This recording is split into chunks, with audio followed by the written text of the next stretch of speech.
कृष्णा, आपका बहुत बहुत ही स्वागत है आज के इस एकादशी महात्मा के क्लास में, जहाँ पे आज हम चर्चा करेंगे कामदा एकादशी के बारे में। तो भक्ति का जो अर्थ है वो है भगवान श्री कृष्ण को प्राप्त करना, और इस मार्ग में जो भी अनुकूल चीजें हैं वो हमें अपनानी चाहिए और प्रतिकूल चीजों का हमें त्याग करना चाहिए। और भक्ति में अनुकूल चीजों में सबसे महत्वपूर्ण चीज आती है कि एकादशी व्रत का पालन करना। और प्रत्येक महीने में 2 पक्ष आते हैं, जैसे कि कृष्ण पक्ष और शुक्ल पक्ष, और प्रत्येक पक्ष में एक एक एकादशी आती है। तो इस तरह महीने में 2 एकादशी व्रत आते हैं। तो इसकी कड़ी में चैत्र मास के जो शुक्ल पक्ष में एकादशी आती है उसे कामदा एकादशी कहा जाता है। ये एकादशी भगवान श्री विष्णु को ये एकादशी को एक एकदम ही उत्तम व्रत माना जाता है। और ये जो है एकादशी जो मनोकामनाओं को पूर्ण करने वाली है, तो इस कारण इसे फलदा एकादशी कहा जाता है। और इस एकादशी से सभी की सारी कामनाएं पूर्ण होती है, तो इस वजह से इसे कामदा एकादशी भी कहा जाता है। तो एक बार धर्मराज युधिष्ठिर भगवान श्री कृष्ण से पूछते हैं कि चैत्र मास के शुक्ल पक्ष में आने वाली एकादशी के महात्म्य के बारे में बताएं। तो इसके उत्तर में भगवान श्री कृष्ण कहते हैं कि यही प्रश्न एक बार राजा दिलीप ने अपने गुरु वशिष्ठ मुनि से पूछा था। तो आगे श्री कृष्ण बताते हैं कि प्राचीन काल में रत्नपुर नामक राज्य था, जिसके राजा का नाम था पुंडरी। तो ये जो राजा था बहुत ही धनवान और यशस्वी था। इसके महल में कई गंधर्व और अप्सराएं संगीत का कार्यक्रम प्रस्तुत करते थे।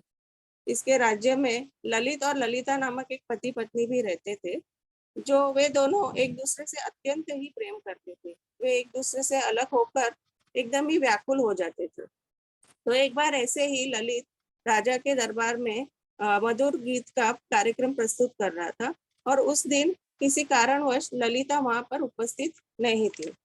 तो कार्यक्रम के दौरान ललित को गाते गाते अपनी पत्नी का ध्यान हुआ, और उसको ध्यान करते ही वो विचलित हो गया और उसका सुर था वो भंग हो गया। और वहां पर ही एक बहुत ही जहरीला नाग था, जो ललित के संगीत को बहुत ही ध्यानपूर्वक सुन रहा था। तो उसे जैसे ही पता चला कि ये अपने पत्नी के बारे में सोच रहा है और उसका सुर भंग हो गया, तो उसने राजा के पास जाकर राजा को बता दिया कि ललित ने अपनी पत्नी का स्मरण करते हुए आपका उपवास किया है, तो आपकी सभा में आपका अपमान किया। यह सुनकर राजा बहुत ही क्रोधित हो गए और उन्होंने ललित को श्राप दे दिया कि वो एक नरभक्षक राक्षस में प्रवर्तित हो जाए। उसी क्षण ललित एक विशाल राक्षस में प्रवर्तित हो गया और उसके अत्यंत ही भयंकर मुख से अग्नि प्रकट होने लगी। एक राक्षस के शरीर में वो बहुत ही पीड़ा और यातना भुगत रहा था। तो ये सब होने इस परिस्थिति के कारण वो इस स्थिति से भागकर वन में जाकर रहने लगा, और उसी के पीछे पीछे उसकी पत्नी जो ललिता है, उसे भी यह उसका रूप देखकर बहुत ही पीड़ा हो रही थी, दुख हो रहा था, और वो अपने पति के पीछे पीछे वह भी वन में जाकर रहने लगी। और वो दिन रात यही सोचती रहती थी कि पति के उद्धार के लिए वो क्या करे, जिसका समाधान खोजती रहती थी कि क्या करे। तो एक बार मतलब वो अकस्मात रूप श्रृंगी ऋषि के आश्रम में पहुंच जाती है। वो ऋषि को प्रणाम करती है और उनसे पूछने लगती है कि हे ऋषि, मेरे पति की ये जो दयनीय हालत है, तो उससे मुझे समाधान के लिए आप कुछ बताएं। तो श्रृंगी ऋषि ललिता से कहते हैं कि जो चैत्र शुक्ल एकादशी आती है उसका श्रद्धा पूर्वक पालन करे, और उसका जो फल है वो अपने पति को समर्पित करे। यह करने से उसके पति को इस श्राप से मुक्ति मिलेगी। तो ऋषि की यह सलाह के अनुसार ललिता एकादशी व्रत का बहुत ही श्रद्धा पूर्वक पालन करती है, और उसका जो फल है वो अपने पति को समर्पित करती है। जैसे ही उसका पुण्य उसके पति को प्राप्त होता है ललित को, तो उसको राक्षस योनि से जो शरीर है उससे मुक्ति मिल जाती है, और ललिता का जो पुण्य है वो उसको मिल जाता है। तो और ललित को अपना जो पुराना शरीर था वो पुनः प्राप्त हो जाता है। इस तरह ललित और ललिता दोनों ही सुंदर वस्त्र और आभूषणों से अलंकित होकर वो पुनः स्वर्ग लोक जाते हैं। वशिष्ठ मुनि राजा दिलीप से कहते हैं कि राजन, इस व्रत के विधि पूर्वक करने से सभी पाप नष्ट हो जाते हैं। और ये जो एकादशी है, ये परम पवित्र करने वाली और सबसे उत्तम व्रत प्रदान करने वाली है।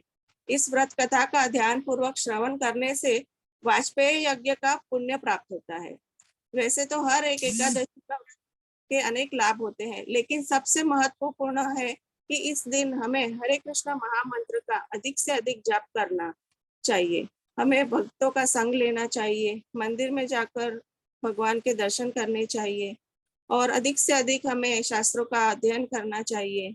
इस तरह हमें एकादशी व्रत का पूर्ण श्रद्धा से और विधिवत पालन करना चाहिए, जिससे हमारे जो मार्ग में, भगवान के भक्ति के मार्ग में हम तीव्रता से आगे बढ़ सके और हम कृष्ण प्राप्ति कर सके। तो एक बार पुनः आप सभी को कामदा एकादशी की बहुत बहुत शुभकामनाएं। हरे कृष्णा, धन्यवाद।